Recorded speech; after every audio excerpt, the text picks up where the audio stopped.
We're in week 2 of our new series called Dust to Glory. And how many people loved Pastor Jess's word last week? Come on. Such a gift she is. And the idea, the hope, the vision, the heart is that this series would be a call back to wonder as we go through this series. And tonight as you have been made aware through the reading of the word, we're going to be talking about the potter and the clay. And what I want to do is I want to take us on a journey of the clay. If you're interested in a title, boom, there it is. The beginning of becoming, the journey of the clay. And I want to go on a journey both theologically, but also practically. And we're going to go like this. We're going to kind of go through the formation cycle of clay being formed, from the dust to the brush, from the brush to the wheel, from the wheel to marred, and from marred to yield, and from yield to glory.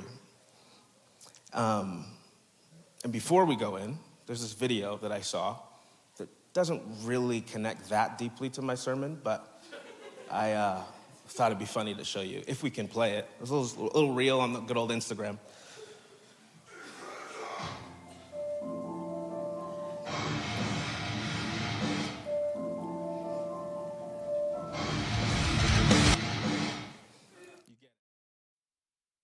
You see where we're going? Well, awesome. Have a good night, people. It's not what you thought it was going to be. It's playing. But I want to take us on a journey, as I said, and often for any pottery people in the room. I didn't want to offend anybody if I say something that's not right. Okay, great. But when pottery people, ceramists, go to make something, they would first go and gather the type of clay that they want to use to then form throughout this process of formation. And I want to start us off at the first formation cycle, as I said, the dust moment. Everyone say the dust moment. And what we're going to see here is sovereignty. We're going to go to Genesis 2, verses 7, where Jess took us last week. If you want to look to the screen or if you have a Bible, go ahead. It says this: Then the Lord God formed a man from dust of the ground and breathed into his nostrils the breath of life, and the man became a living being.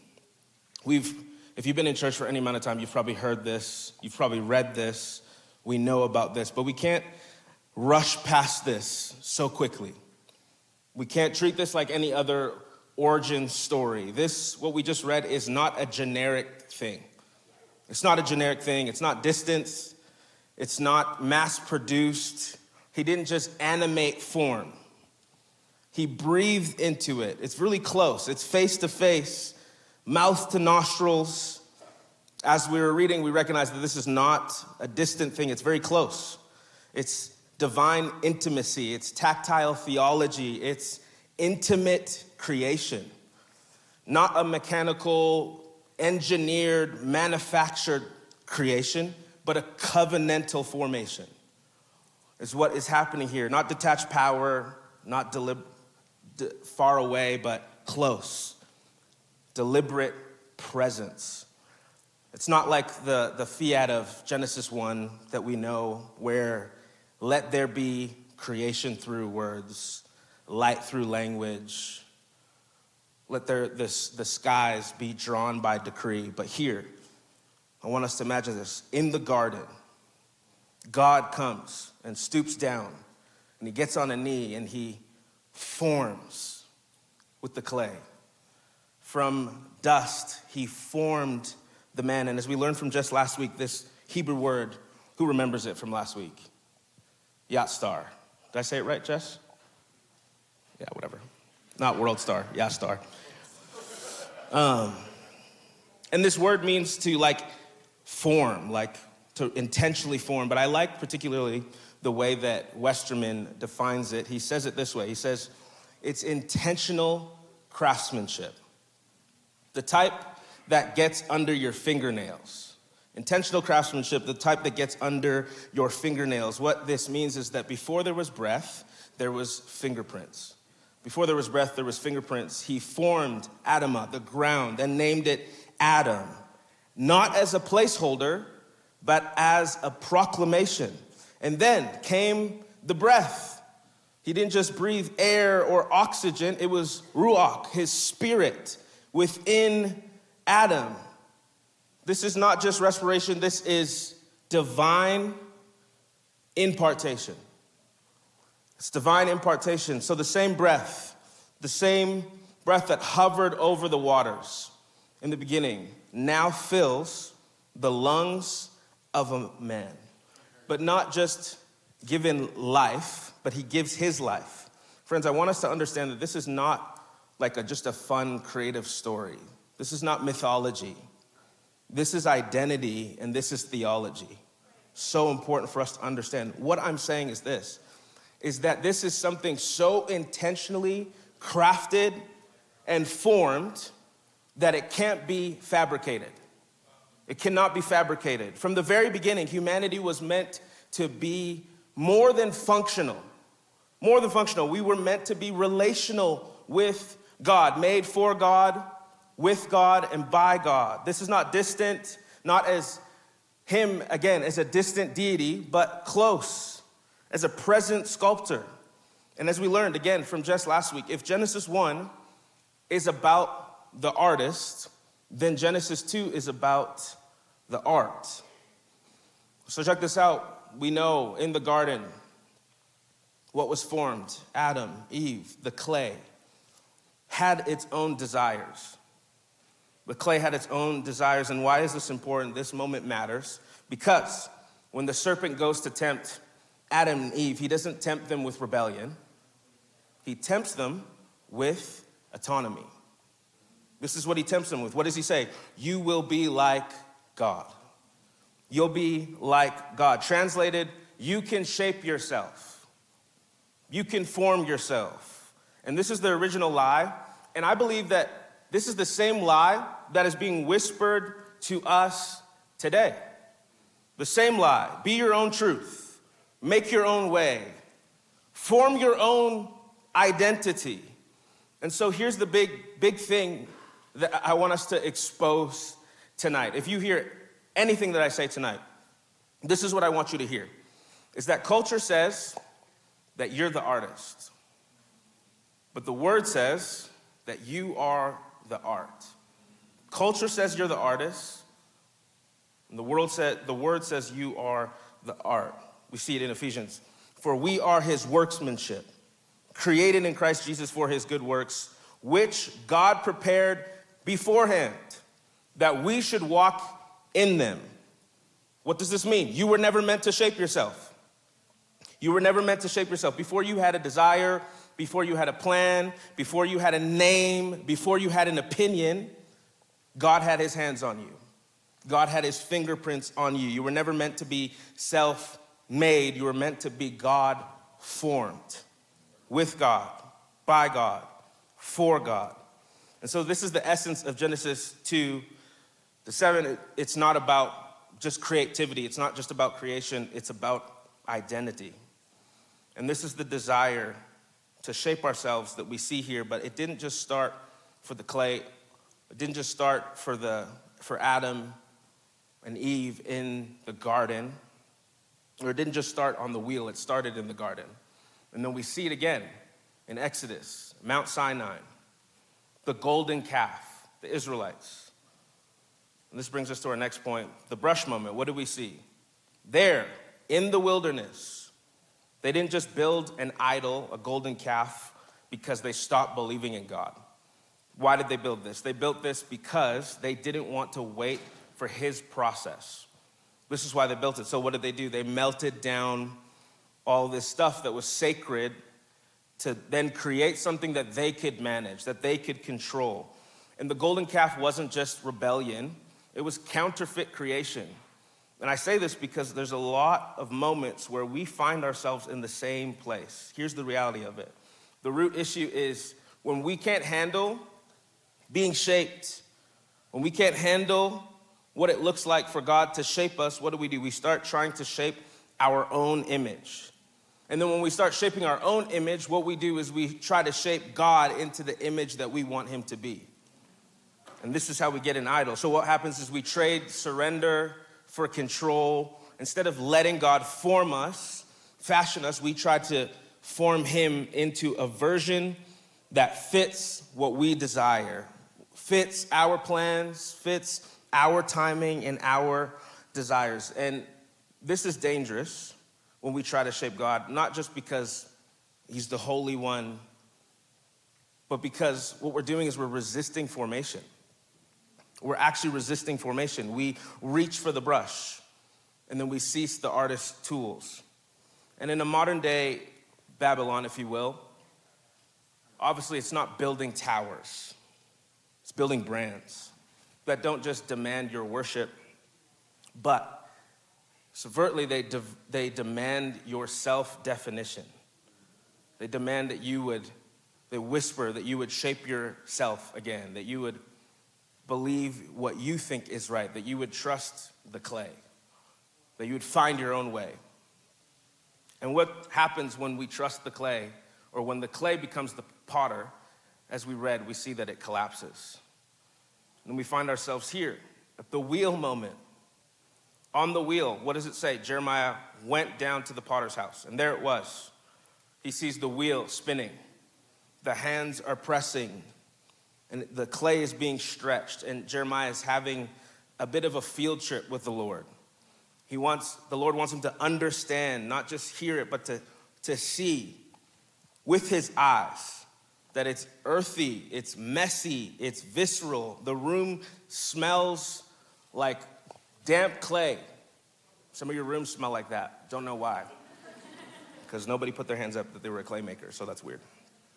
But think about this. I want us to imagine this. Imagine that you can hear the rhythm of the wheel spinning. And the potter's there, and he's not in a rush. Steady pressure. It says, I saw him working at the wheel, but the pot he was shaping from the clay was marred. In his hands, it was marred. So then the potter formed it into another pot, shaping it as it seemed best to him.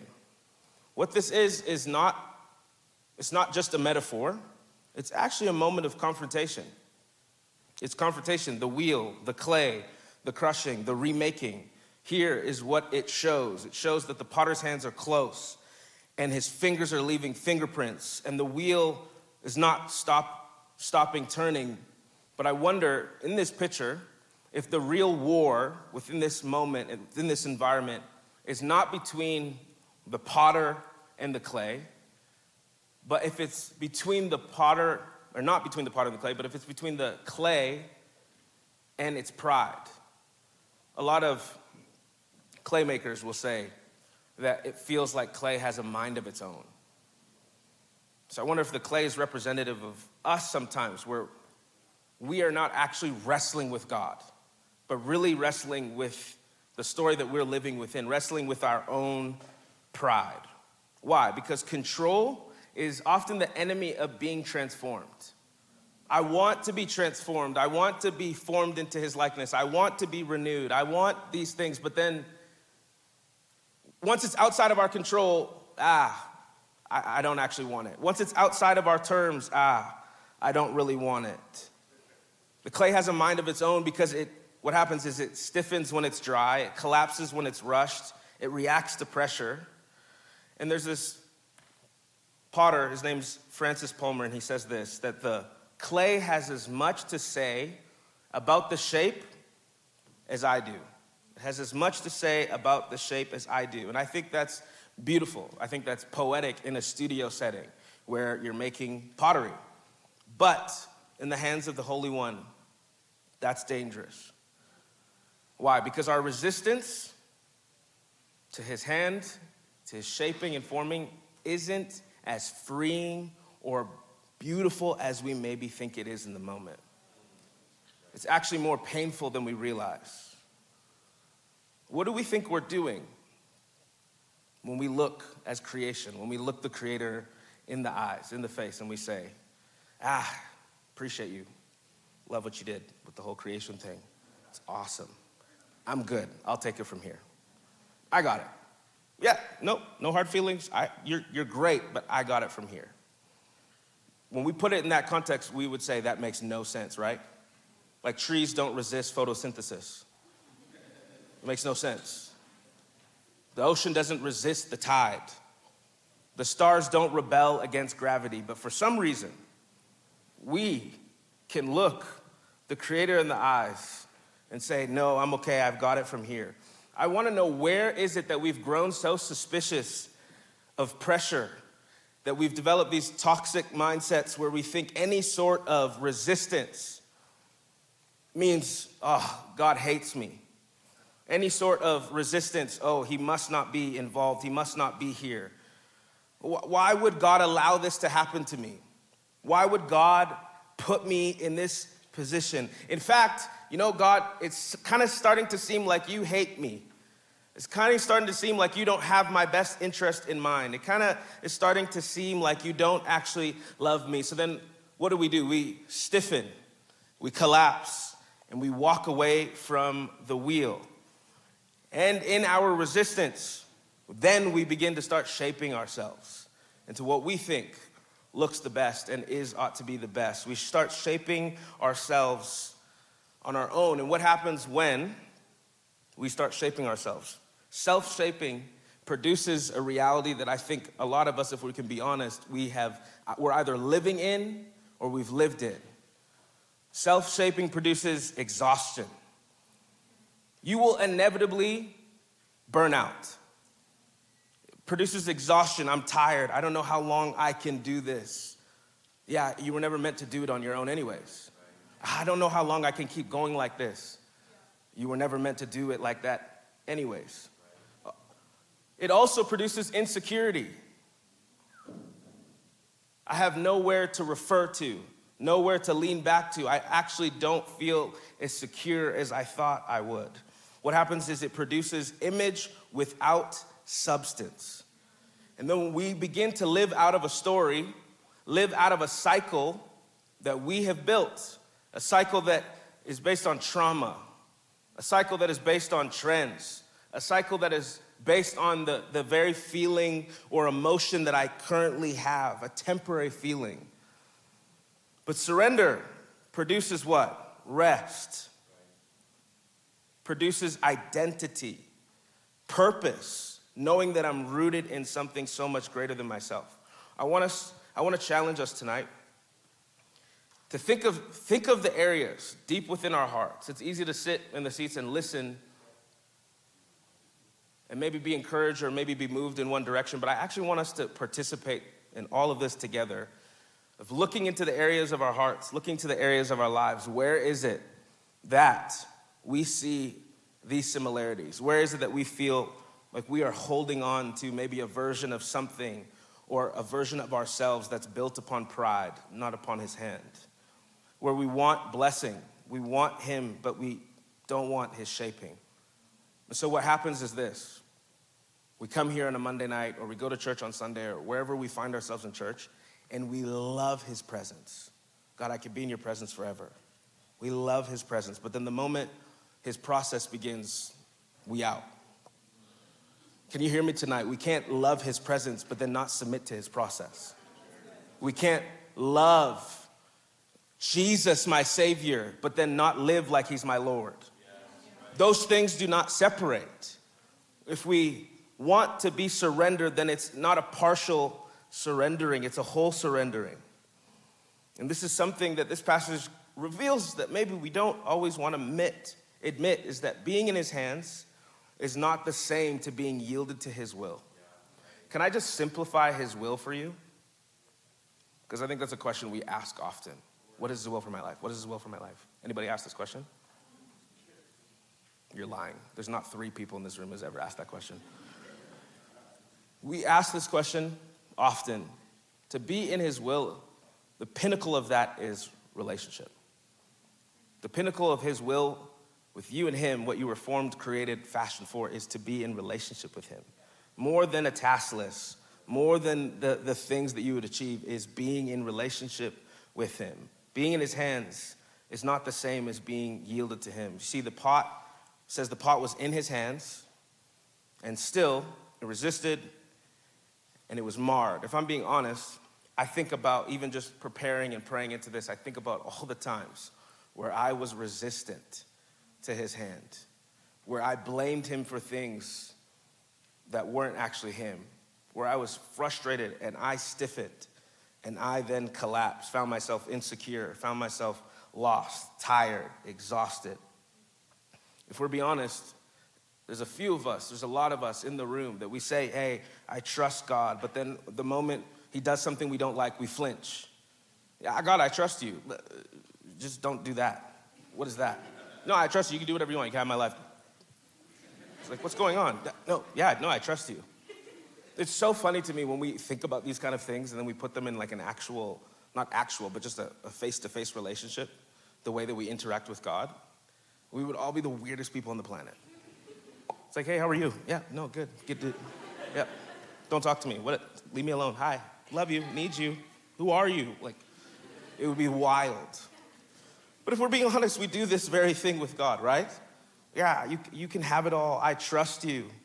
But then we don't know how to submit to his leadership. I want us to ask ourselves this question. Where in your life are you resisting the hands that formed you? Where is it that you are resisting his hand? Maybe it's a relationship that he's asked you to release, but it doesn't make sense, so we can't do that. Maybe it's a secret addiction where in his presence we say, God, free me of this. But then I don't want to go through the process of bringing it to the light. Maybe it's, a pornography addiction or something that we ask for forgiveness for constantly in private, but then we don't allow it to actually, the process of healing to take place. Maybe it's all these walls and things that we've called boundaries only to baptize ourselves in our own doubt, living isolated. Maybe it's a version of yourself that you've built that's not true to who you are, that just displays itself when it's with its friends, when you're with your friends or on Instagram or wherever, but then in your core you know that these two people are not who God is forming. I think if we're being honest, there's many areas where we can look into our hearts and realize, I've been resisting his hand here. And like I said, we cannot be in his presence without submitting to his process. We cannot be in his presence without submitting to his process. And so you can consider this as your moment of confrontation. Hear me tonight. Stop trying to shape your own life. Very plain and simple. Stop trying to reshape yourself. Stop trying to run from the pressure. Stop fearing the process, even when it hurts, even when it doesn't make sense, even when shaping feels like it's breaking you. When it doesn't make sense, because if we are actually being honest with what we're reading in the text, sometimes it can go as far as what we read as being marred.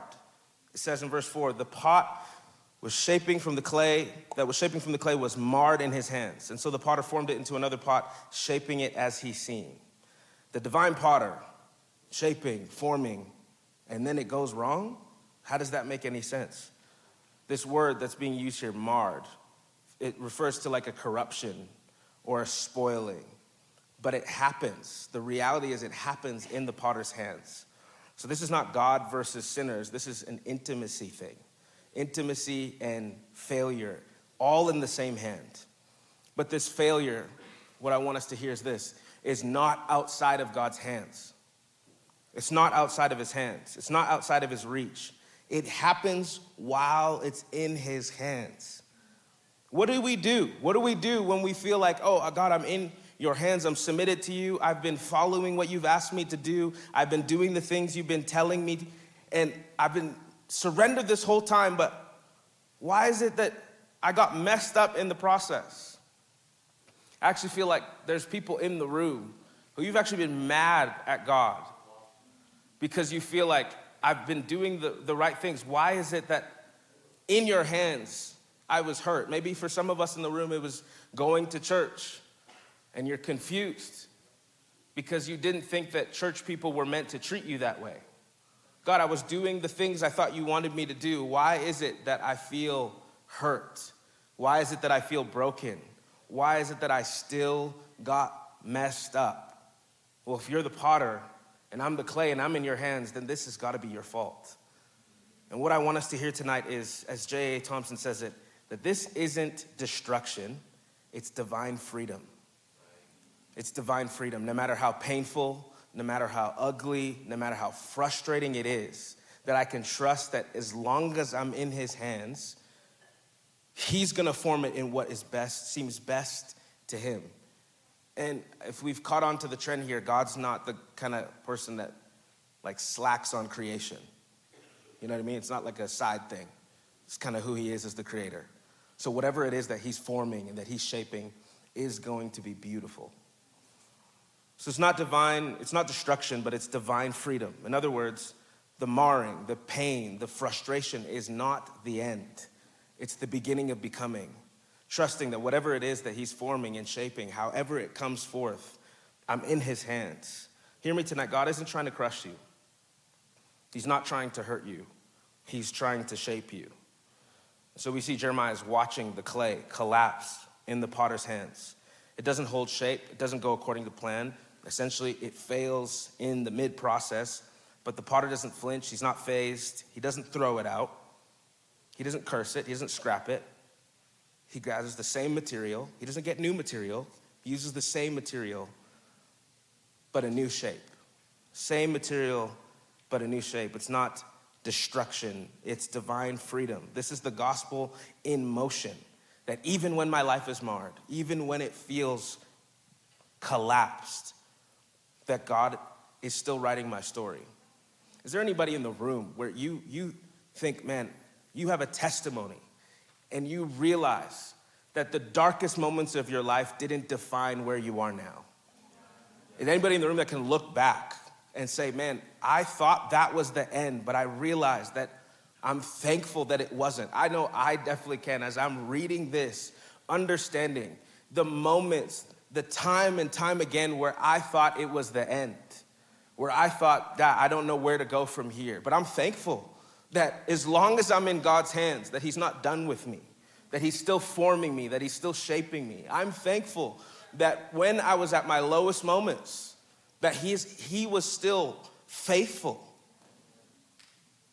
that he hasn't given up, that he doesn't flinch, that he gathers the same material, but forms a new shape.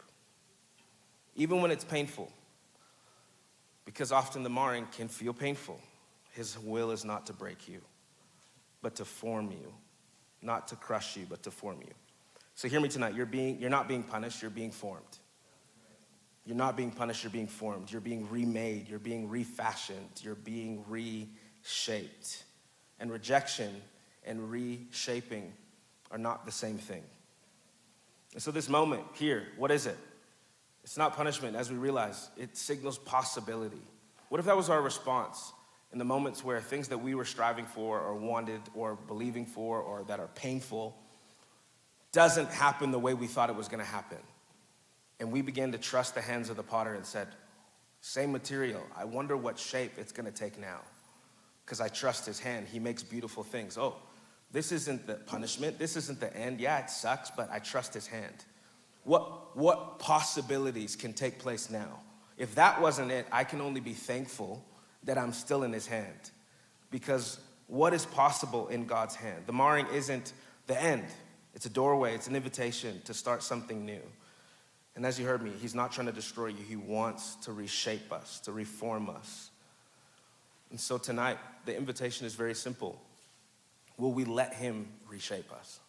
Will we let him reform us? Will we let him pull and press and the uncomfortability and the pain of it? Will we let him shape us? And then the last moment, the yielding moment, where we realize the future is still spinning. The wheel is still spinning. The reality is that we don't have to understand all the steps that come. We just need to know that the wheel is still spinning and that he hasn't taken us off the wheel, which means he's not done. Like the clay in the hand, the potter says, so you are in my hand. This is where formation and freedom meet, where I actually begin, as we heard earlier, not destruction, but divine freedom, where we decide between the culture and the kingdom, between the dust and the breath, between self-formation and surrender, where we decide the future is still spinning, so I will let his hand shape me. Not the one that demands control, but the one who formed me, invites me to stay on the wheel. He says, like clay, in the hand of the potter, you are in my hand. As I said in the beginning, because on one hand, culture says, you're the artist. You're responsible. You get to shape it. But on the other hand, the word says, the potter says, you're the art. And I want to form you to be known, to be carried, to be reformed, and to be loved. Listen, the clay, the reality is of this metaphor, the clay doesn't sin, but people do. We sin. We resist. The clay is inert. It has no will. But we have will. We have agency. And the reason why God compares Israel to the clay is because this metaphor is leading to something. Because when you break this metaphor down, it really can fall apart really quickly. It can be fragile. It can be incomplete.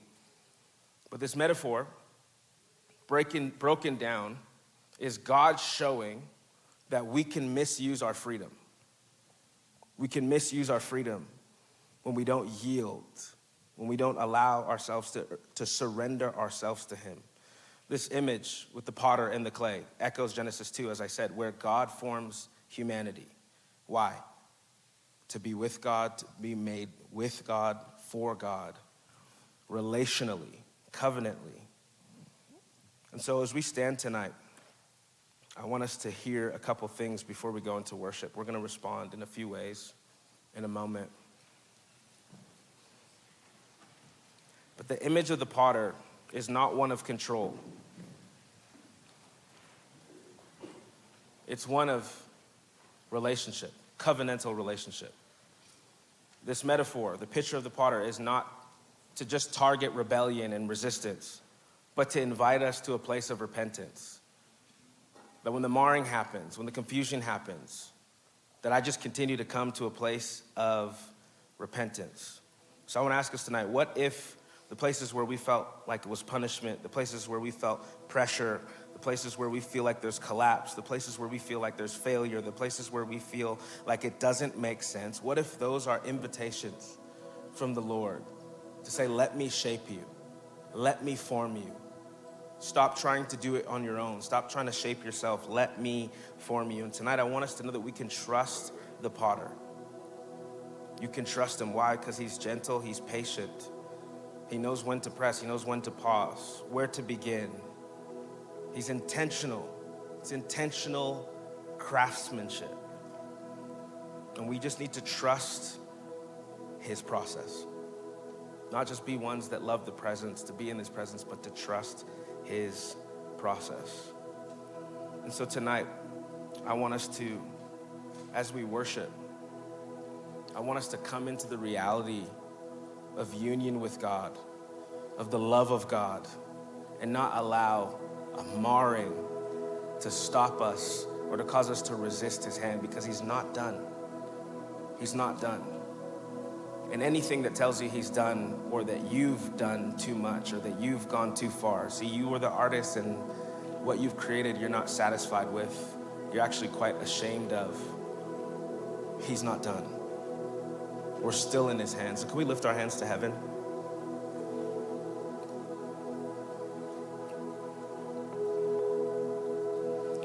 God, we just thank you so much for your presence. And God, I pray that even as we sing, even as we worship, God, that by the way of your power, by the way of your spirit, not as a dominating force, but God, in your loving kindness, would you remind us, would you whisper, God, to every heart and every mind, God, that you wish to form them into something beautiful, to be known, to be formed into the likeness of you. So God, I just ask right now that you would, as you breathe breath and your life into Adam, God, would you breathe life and your breath into us now? God, that we would have an impartation of trust trust in the potter, as you give us this metaphor to understand that your heart is not to crush, your heart is not to destroy, but your heart is to form us into something beautiful. So God, would you help us surrender to your process? In Jesus' mighty name, let's worship.